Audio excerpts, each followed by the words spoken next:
Bonjour à tous. Aujourd'hui, exceptionnellement, je ne vais pas méditer les lectures de la messe d'aujourd'hui. Pourquoi? Parce que les lectures de la messe d'aujourd'hui sont les lectures de la fête de Saint Marc. Alors, j'en profite pour souhaiter une bonne fête à tous les Marcs que nous connaissons et que vous connaissez. À l'occasion de cette fête de cet évangéliste, la liturgie prévoit des lectures propres. Et donc, on lâche cette lecture continue que l'ordinaire quotidien, effectivement, de la prière, de la messe, nous donne de pouvoir suivre. Et notamment, actuellement, le livre des Actes des Apôtres. Et j'aurais aimé pouvoir prolonger la lecture des Actes des Apôtres que nous avons notamment commencé hier, avec cette question sur le discernement. Comment discerner les signes? Aujourd'hui, la lecture qui était prévue, s'il n'y a pas eu de fête, c'était le livre des Actes des Apôtres au chapitre 6, versets 1 à 7. Et nous y voyons les apôtres confrontés à des difficultés. Ils ne s'en sortent plus. Il y a trop de choses à dire, à faire, et on ne voit pas comment avancer de manière juste. La situation qui est là, c'est la présence des veuves, de plus en plus nombreuses. Cette présence-là nous dit aussi la fragilité de cette société, nous dit aussi les drames et les souffrances qui peuvent être là autour des disciples, autour des apôtres. Ils nous disent combien on ne peut pas être indifférent à toute cette situation de détresse, de fragilité, de solitude. Et c'est là qu'en discernant comment faire pour avancer, ils vont être guidés par un critère, ce critère de la charité, ce critère de la fraternité. On ne peut pas abandonner ces veuves, ces femmes, toutes ces situations autour de nous.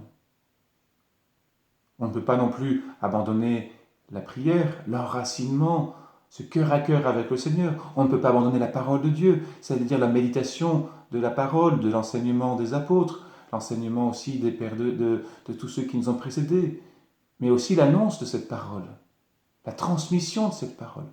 Tout ça, c'est important, mais on ne s'en sort pas. Les apôtres ne peuvent pas tout faire. Et c'est là, portant au cœur vraiment ce souci de la fraternité, de la charité, de cette proximité avec ces veuves, avec ces femmes en détresse, eh bien, ils vont décider d'appeler, de repenser l'organisation de l'Église pour pouvoir accomplir ce devoir de charité, de proximité, d'entraide, plus concrètement. Et il me semble qu'il y a là vraiment un appel. Dans notre situation aujourd'hui où nous voyons peut-être aussi toutes les fragilités les uns des autres devant cette solitude, devant l'angoisse pour notre avenir, pour nos voisins, d'un travail difficile, d'un travail au contraire qu'on risque de perdre.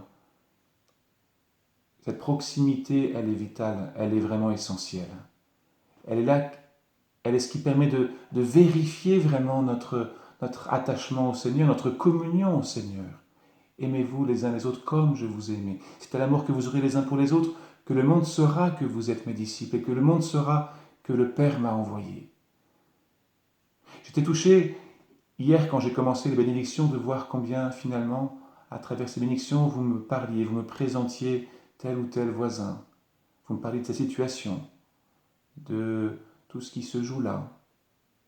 Et je mesurais combien finalement le véritable enjeu, la véritable découverte, le véritable signe peut-être que nous avons à découvrir durant ces temps, ce sont ces liens de proximité, où on fait attention, où on se rend service, où on prie ensemble, où on prie les uns pour les autres.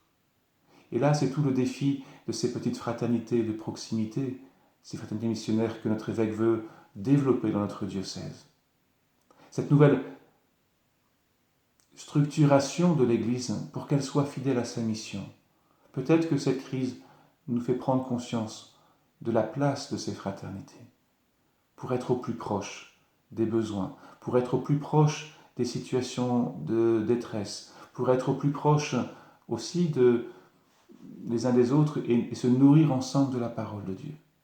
Alors que le Seigneur nous éclaire et qu'il nous permette peut-être, à travers ce critère de la fraternité et de la charité, nous aider à inventer l'Église de demain.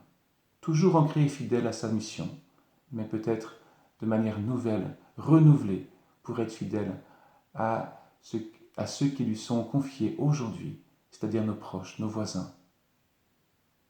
Bonne journée.